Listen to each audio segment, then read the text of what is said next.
the family dinner table once a week and have a lot of arguments about extraterrestrials and why are they here, where are they from, and this went on and on. That was my entree into the UFO. Well, that was where I became active with the subject. So from that point on, I read all of George Adamski's books, and it sparked in me something that is the reason why I'm here today. But that was in 1988 when we actually got involved with the organisation. And I read a lot of other contactee information, and I understand why people around the world were so excited about it. Because remembering this is post-war time as well, so people, I think when people are traumatised, they tend to look to otherworldly explanations for things, or why are things so? It's sort of like an emotional driver within us all. So when we can't find answers in this physical reality, we sometimes are spurred on to look into other realities. And that's not to say that extraterrestrials are from other realities, but it's not to say that they aren't either. And it may be a combination of both. So from there, I read, here's Aldo, he'll be proud, Orfeo Angelucci, and Van Tassel, and George Hunt Williamson, and Truman Bethram, and all those people who were relevant around at that time. And they were the Stephen Greers and the Whitley Strebers of today, right? So I found their work very interesting because as a collective of knowledge, a collection of knowledge, those contactees, for me, were really holding up a model for humanity of how we could live on planet Earth in the future. And it was a positive model, and I was looking for answers to how we could get from point A to point B. How can we ourselves become an advanced society? How can we get through times of struggle without war? How do we, progress with our ability to heal ourselves? How do we progress to what I think is seeded within all of us, is that need to live in a utopian environment? And I think, I don't know whether you feel like that, but that certainly is a driver for me. So, and for me, that collection of knowledge, provided that, I guess you could say, manual in a way, because these people were claiming anyway that they were speaking to extraterrestrials who'd been through that evolution. And I would encourage all of you to read those books if you can. You can't always get them. They're mostly out of print now, but if you get your hands on one of those, keep it. There were various people. For me, when I first got involved, I was mainly reading about contactees who were men. And I was thinking, where are all the women? But they are around. They're out there, and as Kitty will tell you, where are you, Kitty? Elizabeth Clara is one of them. You need to read her book as well. That's Klarer, who had an experience when she was in South Africa. South Africa, yeah. So, and I think I actually heard of her through Cynthia Hind, who was a well-known UFO researcher in South Africa at the time, who's now deceased. But anyway, one of the things that strikes me about the contactees is they have these experiences, and then they tended to go on and form spiritual organisations. And some of those people were George Van Tassel, George Hunt Williamson, Daniel Fry, George Adamski, sort of, in that a lot of people followed the books that he put out on telepathy, and they formed groups together and studied those books, and I studied those as well many years ago. So, and that's not unlike people who have close encounters today. Their experiences tend to, put them on some sort of a spiritual path if they weren't already, and if they were, it's magnified a lot. So in a way, their experiences spiritualise them, if you will, or catalyse that spiritual nature within them. So, and a lot of them were artistic. Daniel Fry wrote quite a lot of prose, not terribly good, but not too bad either. So he and Howard Menger, it's Menger, but actually I think it's Menger. He was a sign painter. A lot of people, Orfeo Angelucci loved to tinker with things, and he was, an amateur inventor, I suppose. So to me, the more even though the contactees happened in the 40s and 50s, and then in the 90s we had this huge skyrocket of alien abduction reports, the things, the changes within the people, the paranormal, or not paranormal, the personality traits are very similar of both groups of people. And I look for those when I'm reading the reports and taking them on the phone. So anyway, I was just going to start off by talking about, there was a fellow, I don't know a lot about this man, I just thought I'd tell you his story because I found it interesting. It was Wayne Aho, and some of you might have heard of him, who claimed to have a cosmic initiation in the Mojave Desert in 1957 when he was he was summoned telepathically to the desert while at the Giant Rock Convention. I'll tell you about that in a minute. Where he encountered a beautiful, majestic, egg-shaped light that was given off by a spacecraft. And he claims that the extraterrestrial crew guided him through a number of unusual experiences, including a military-style inspection of their ranks. And he formed the group later on called Cathedral of the Stars. Now, when he was 12, he'd heard a voice telling him that he'd be able to do something great for humanity in later life. And he actually joined the army as a young man and eventually rose to the rank of major during World War II. So, several additional experiences, similar to the one he had in childhood, occurred in the years after the war. And among the more vivid was a vision of a crack in the earth as a result of an impending atomic war. And if you remember, or some of you, actually those of you who've read it, would know that a lot of the contactees warned about, playing around with bombs at the time, atomic bombs. Anyway, then in 1957, while attending the Giant Rock Convention, he claimed he was lured away at a distance of some 2 miles from the convention site, and that was where a saucer landed. On the ground, once on the ground, the saucer, an object of another dimension, which he referred to, it actually vanished, but Aho received telepathic messages presenting him with a mission in life. And that evening he had an intense visionary experience that he described as a cosmic initiation. Just goes on.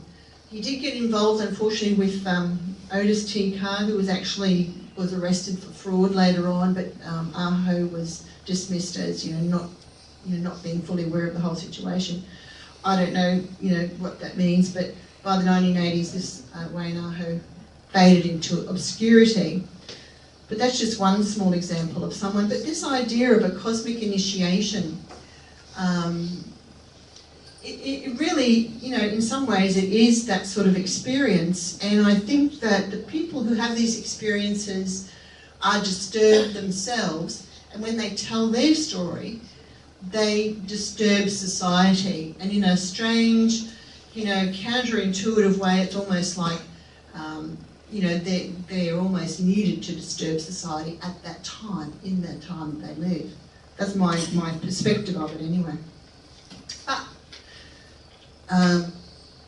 Back to the convention. I found this one yesterday. I thought it was a classic because you've got on the left Orfeo Angelucci, then you've got George Van Tassel, Frank Scully and George Hunt Williamson. So it's a classic of those 4 people together. And they are all significant in their own right in what they brought to the UFO community at that time. And the Giant Rock Interplanetary Spacecraft Convention was actually out in the desert on a giant, we're next to a giant rock. And I think if I show you, it's up there, it'll come up to it. And people used to come for, a long way away, and there were thousands of people. I think the one year they had 10,000 people there. Can you imagine that? 10,000 people interested in the UFO subject all getting together.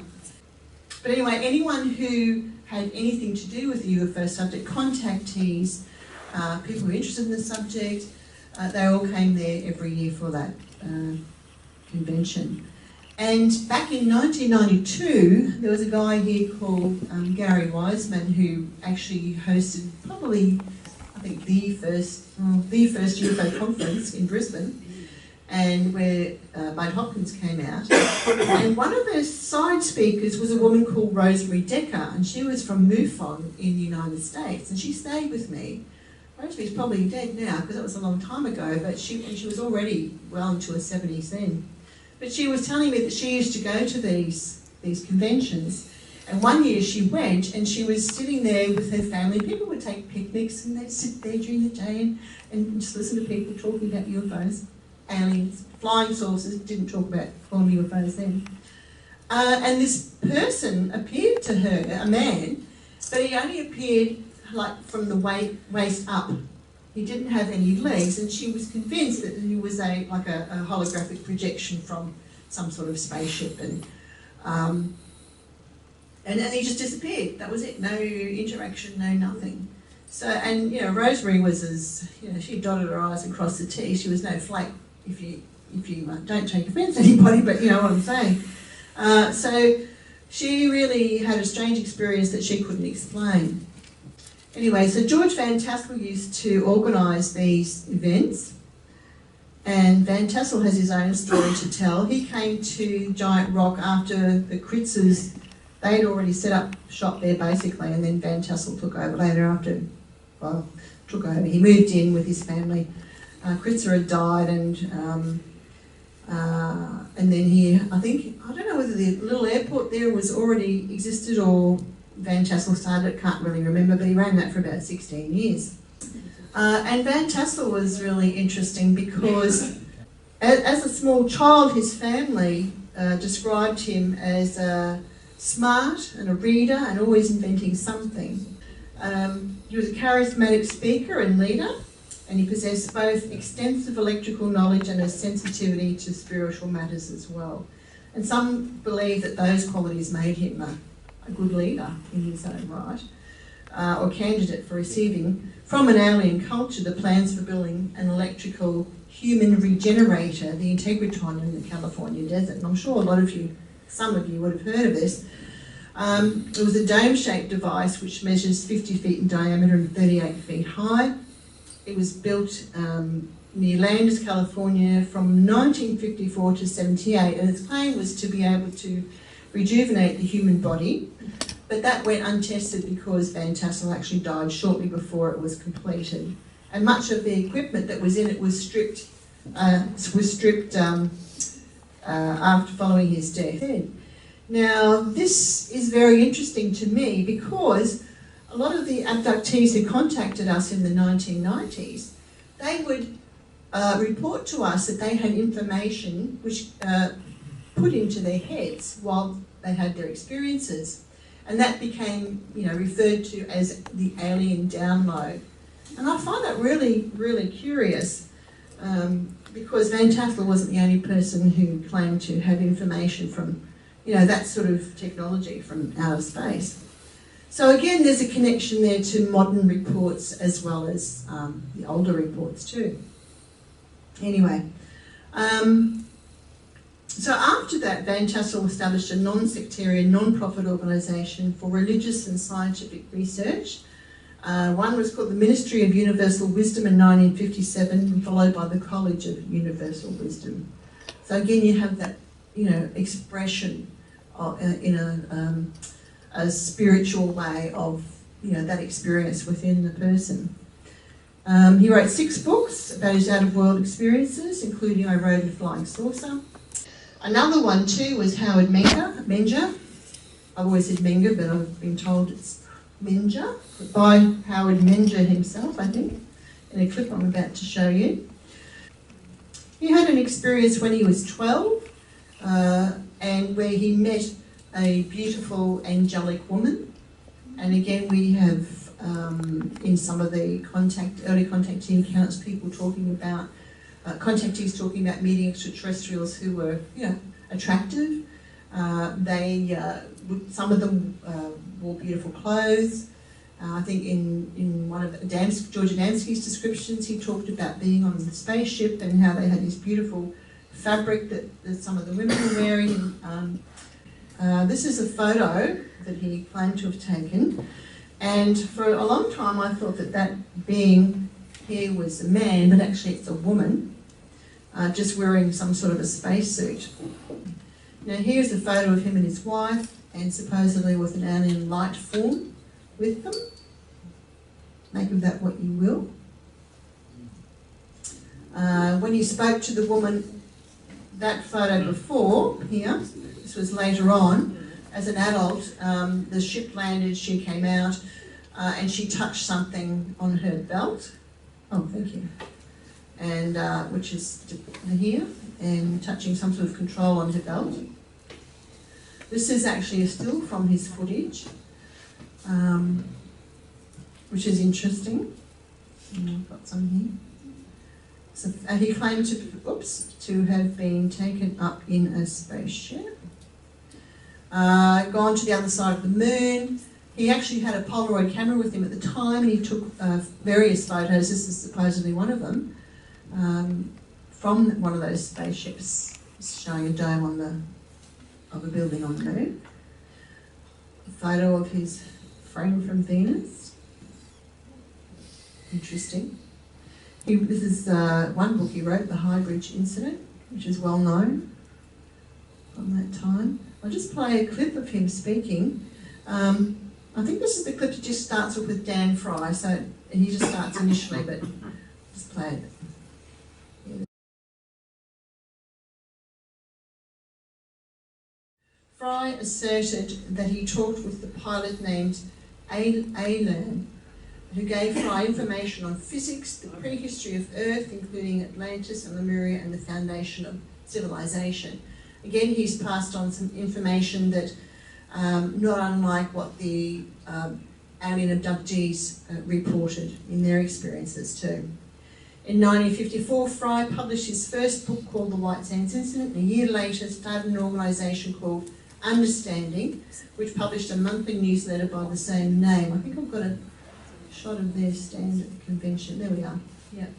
Now he was a peace activist. He believed that we could have peace on the planet if we could all just communicate.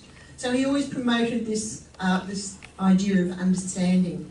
And again, not unlike modern abductees / contactees, a lot of them become very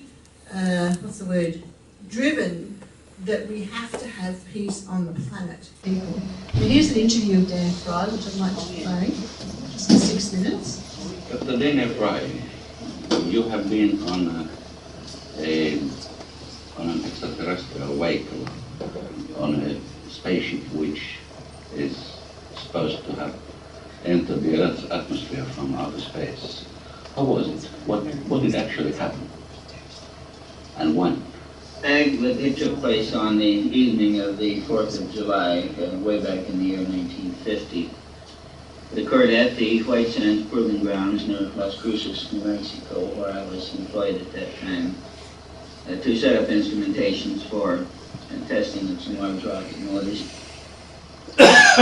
The event was simply the setting down to Earth of a sampling device, which apparently was being used at that time to take samples of Earth's atmosphere at ground level, various isolated points on the surface of the planet. This apparently was controlled by from at least a much larger craft, which at that time was some 900 miles in the air and in the shadowed side of the planet where it wouldn't be visible. One individual from this group might take up extended residence on this planet, and if this was to be done, then they would have to acclimate themselves to this environment. That this was estimated to require about 4 years of Earth time. It was a little optimistic. It actually required almost 5 months to sacrifice. It has been stated by them, by these humanoids, and it has also been stated in at least in one of your books, that this the ancestor ancestors of these humans actually came from planet Earth, where did they move from here? It has been stated in your book that they came from a planet having 50% of the Earth's gravity. There is no such planet in the solar system. The statement was approximately 50% of the Earth's gravity. This wouldn't be very far from the gravity of Mars, for example, which is approaching that or a little less.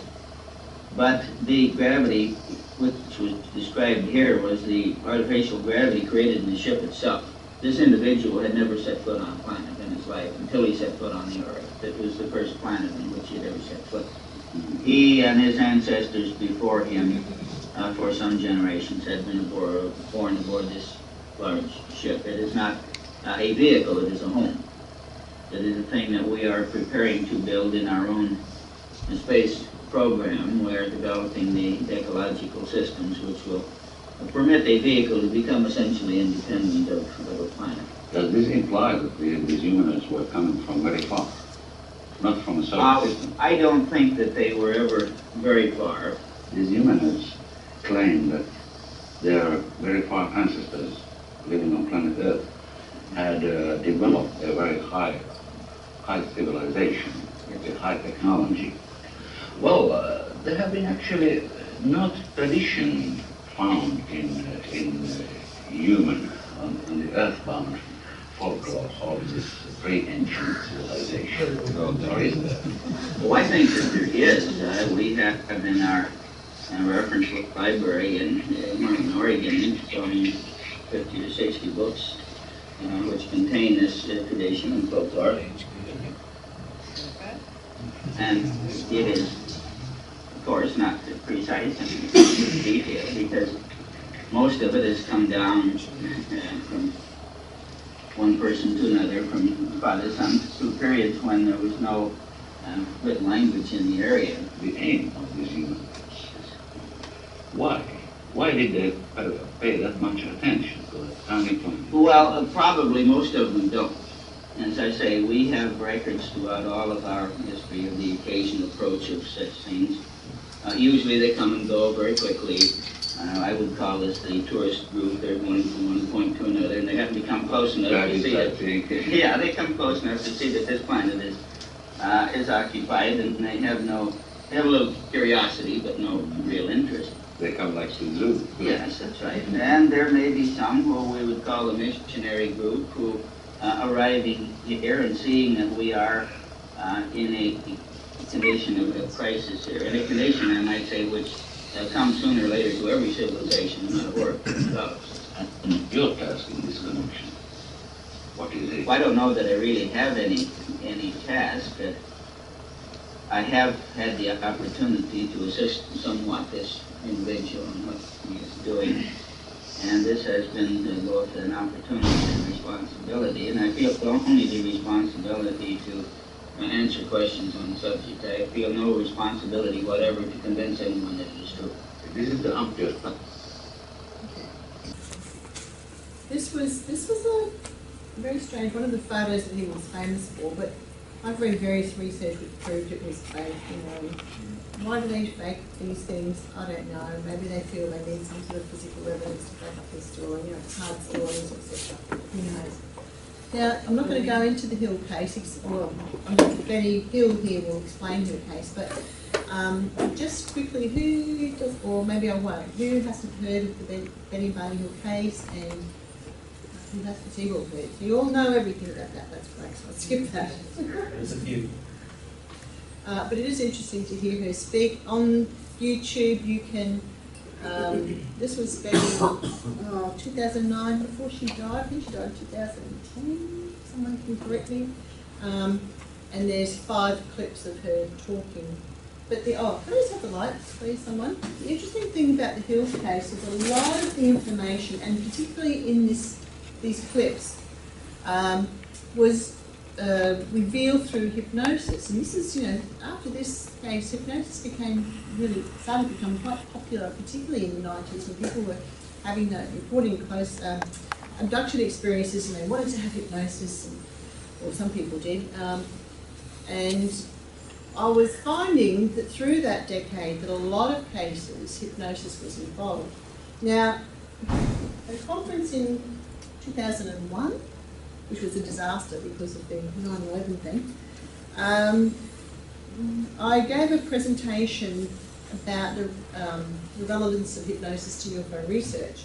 So I went through the interrupted journey very carefully because as a hypnotherapist I was interested in hypnosis transcripts, and I did find that they were quite leading by, what was the doctor's name, I forgot now, but and he was making quite a lot of suggestions in his questions to Barney and to Betty. And when you go back and read the introduction to the book of the basic story of what happened, and then the rest of it is filled in through hypnotic regression. Now, I've had a lot of people over the years say, can you hypnotise me because I want to find out if I'd had an abduction experience. And I said, well, that's just not how it works, because it's not a truth serum. When you do have hypnosis, you can't guarantee the information that is revealed anyway as exact, because you're accessing the unconscious mind, which is really the creative mind unleashed. So that's very difficult to, unless you've got corroborating evidence for every single bit of information that is revealed, it's very difficult to say yay or nay about it. But and in their case, a lot of that information was filled in through hypnotic regression. Not unlike the Betty Andreasen case as well.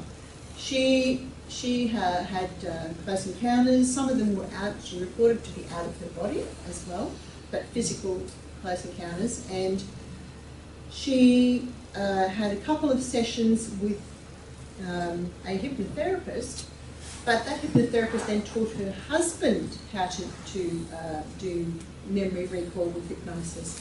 So a lot of those books are jam-packed with information that he supposedly brought out in her as well. So you've got to really be careful about what you're reading there. But, it's sort of like 1961, we've got the Hill case. It's not the first abduction experience reported, but it's the first well-documented, as far as I'm aware, abduction experience.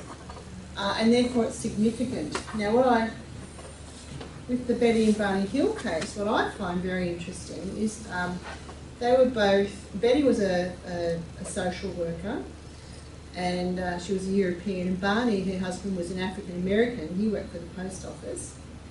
But both were dedicated political activists, and people who report close encounters, alien abduction experiences, they are also activists. They can become activists. So if you read the report out called the Roper Report that came out in 1991, if you read that, sorry I'm racing, but I'm just trying to get all this information in, that it says that the people who report close encounters typically are the influential people. They're in society, so they're the people who write letters to the editor, the people who will get involved in community groups, the people who will, they'll put their hand up to do things. They'll get involved in their society in some way, even if it's, giving up their time to, go and help at the library or something, but they'll tend to be people who, they make their own decisions, they walk their own path, they don't tend to follow other people. They have a mind of their own, and they're often highly strung. But that's okay too.